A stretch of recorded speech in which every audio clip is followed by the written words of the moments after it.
जिस दिन का भाई हमें इतने टाइम से था इंतजार, वो आखिरकार आ ही गया। किंग कोहली की आईपीएल में एक और सेंचुरी, और वो भी एक high pressure must win match में। Hands down what a beautiful knock भाई। The king, the best and the goat भाई।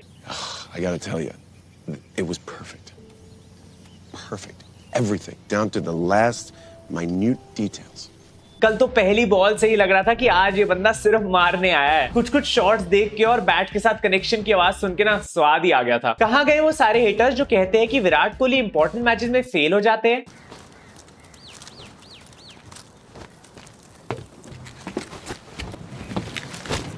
ये गिल, जायसवाल, प्रभ सिमरन जैसे यंगस्टर्स आजकल सेंचुरी मार रहे हैं तो सब लोग शायद भूल गए थे कि असली किंग कौन है। कभी कभी आके बताना पड़ता है। चेज मास्टर की एबिलिटीज को ना कभी डाउट नहीं करते। मैच से पहले सब यही सोच रहे थे कि हैदराबाद से अब जीतना आसान नहीं होगा, इंपॉर्टेंट मैच है और आरसीबी का रिकॉर्ड भी अच्छा नहीं है तो डेफिनेटली टीम चोक करेगी। लेकिन फिर आए किंग कोहली और बोला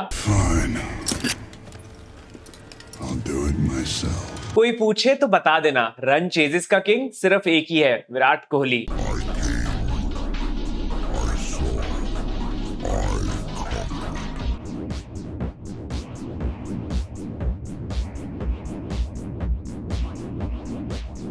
गाइस मेरी एक हेल्प कर दो यार, वो नवीन उलग के होटल का एड्रेस पूछना था। अरे वो आम खत्म हो गए होंगे ना तो चीकू भिजवाने थे। इच्छित होते हैं। देखिए सर, अभी हम कुछ नहीं बता सकते हैं आपको, हम डिस्प्रेशन में अभी हैं। अभी कोची में है, डिस्प्रेशन में है सर अभी। आरसीबी की इस जीत के बाद तो सिर्फ एक ही लाइन याद आ रही है। मार्करम और क्लासन दुखी थे, लेकिन उनसे ज्यादा दुखी दो लोग और थे। गंभीर भाई की टीम पिछला मैच जीती थी, मुश्किल से तो खुशी मिली थी और होप आया था प्लेऑफ्स में जाने का। आई एम श्योर गंभीर भाई को पिछला मैच जीतने की इतनी खुशी नहीं हो रही होगी जितना गम हैदराबाद की इस हार पे हो रहा है।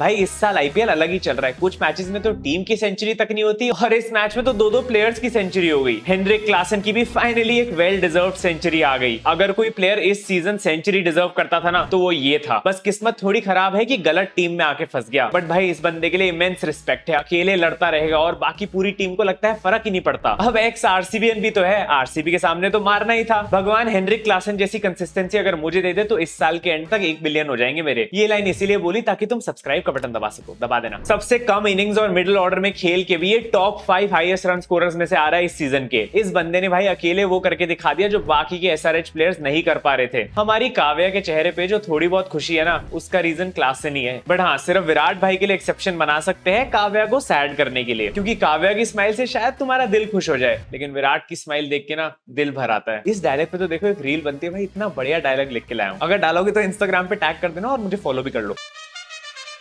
देखो आरसीबी का मैच था तो एक कंट्रोवर्सी तो बनती है ना यार। भाई मुझे समझ नहीं आ रहा, दिल्ली पंजाब वाले मैच में भी इतने सारे कैच ड्रॉप्स और रनआउट मिस होते हुए देखे हमने। इस मैच में भी कई जगहों पे सेम चीजें देखने को मिली। समझ नहीं आ रहा है आईपीएल वाले प्लेयर्स आजकल पीएसएल वाली फील्डिंग क्यों कर रहे हैं। ग्लेन फिलिप्स जैसे अमेजिंग फील्डर ने एक आसान कैच छोड़ दी। मयंक डागर ने फैफ की इतनी ब्रिलियंट कैच ली, बेचारा इतने मन से सेलिब्रेट कर रहा था, बट नो बॉल हो जाती है, वो भी second bouncer of the over के चक्कर में। आई मीन ये तो क्लोज भी नहीं लग रहा, शोल्डर विड्थ के ऊपर नहीं है एंड फेयर डिलीवरी लग रही है। तुम्हें क्या लग रहा है, तुम कॉमेंट्स में बता देना। अब तो भाई आरसीबी फैंस फाइनली चैन की सांस ले सकते हैं। मुंबई इंडियंस को 5th पोजीशन पे शिफ्ट करके फाइनली टॉप 4 में आ गई है टीम।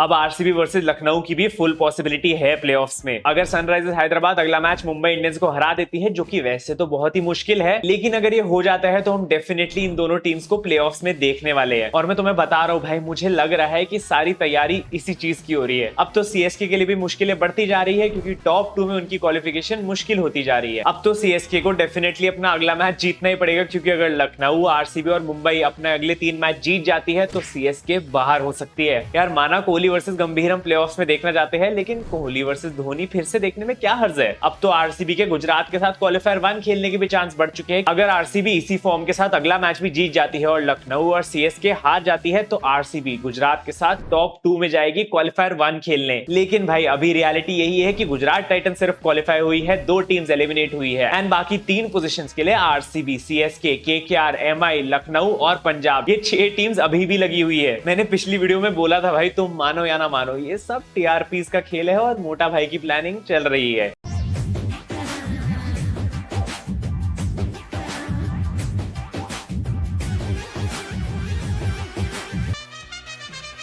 एक बंदा जो इस सीजन बहुत अंडर अप्रिशिएटेड रहा है और आज विराट कोहली की इनिंग्स के चक्कर में उसकी ज्यादा बात नहीं हुई, वो है Faf du Plessis. 8 IPL 50s लगा चुका है, फ्रंट से लीड कर रहा है इस टीम को और साथ में आईपीएल का लीडिंग रन स्कोरर है विद 700 प्लस रन्स। फैफ ली की जोड़ी ने most runs by an opening pair भी क्रॉस कर लिया है। भाई विराट कोहली ने 103 मीटर का छक्का मारा और फैफ का ये रिएक्शन था। लेकिन फिर भी पोस्ट मैच प्रेजेंटेशन में विराट ने बोला, I don't play fancy shots, I have test cricket coming as well and I need to look at my technique also. भाई मैं तो मानता हूं ऐसी ही इंटेंट होनी चाहिए। ठीक है, विराट कोहली ने एक आध बार स्लो इनिंग्स भी खेली है जो कि बाकी प्लेयर्स के मुकाबले इस टूर्नामेंट में थोड़ा डिबेटेबल लगता है, बट ऐसे नॉक्स जब बंदा खेलता है और प्योर टाइमिंग के साथ अपनी क्रिकेटिंग शॉट्स खेलता है तो इससे ये पता लगता है कि विराट कोहली ने इंडियन क्रिकेट को आईपीएल से हमेशा ऊपर रखा है। और आई थिंक वही होना चाहिए टी20 के चक्कर में। आगे आने वाला बड़ा टूर्नामेंट जो कि WTC फाइनल है उससे ध्यान नहीं हटना चाहिए। इसी बात पे WTC फाइनल में भी कुछ हो जाए तो बन जाएगा। वैसे टेस्ट मैच की प्रैक्टिस सिराज मियां भी पूरी शिद्दत से कर रहे हैं, बट करण शर्मा भाई आप तो अगले साल अनसोल्ड होने की प्रैक्टिस करने लग गए। हर्षल पटेल पे तो भाई आज कोई जोक नहीं कर सकते, हेनरिक क्लासन की विकेट जो ली है और for a change economy under 10, impressive. हाँ हर्षल भाई।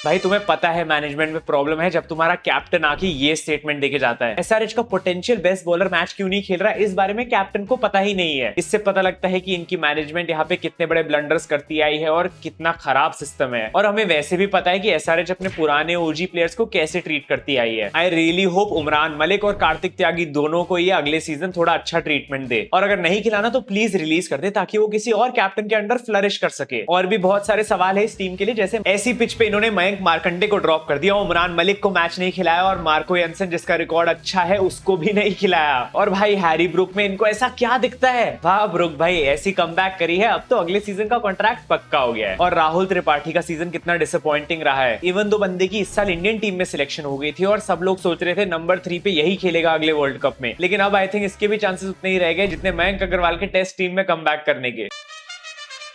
देखो भाई आज भी एक और वर्चुअल एलिमिनेटर है और जो जीतता है वो आगे निकल जाएगा। 5th या 4th पोजीशन सीधा पक्की है। आज के मैच की मेरी फैंटेसी टीम ये होने वाली है और अगर तुम लोगों ने अभी तक टेलीग्राम ज्वाइन नहीं करा तो भाई वेट मत करो, मेरे टेलीग्राम पे बहुत बढ़िया बढ़िया मीम शेयर होते हैं, मैच के दौरान बातें चलती रहती है, तो तुम डिस्क्रिप्शन वाले लिंक से उसको ज्वाइन कर लो और 10K भी होने वाले हैं वहां पे। देखो मैं जायसवाल को कैप्टन बना रहा हूँ और शिखर धवन को वाइस कैप्टन बना रहा हूँ और मेरी प्रेडिक्शन ये है कि राजस्थान रॉयल्स ये मैच जीत जाएगी क्योंकि टूर्नामेंट और इंटरेस्टिंग होना चाहिए। आगे अगर तुम्हें नहीं पता कि मोटा भाई कौन है तो ये वाली वीडियो जरूर देख लेना। मिलते हैं अगली वीडियो में। Thanks so much for watching, love you all, bye bye.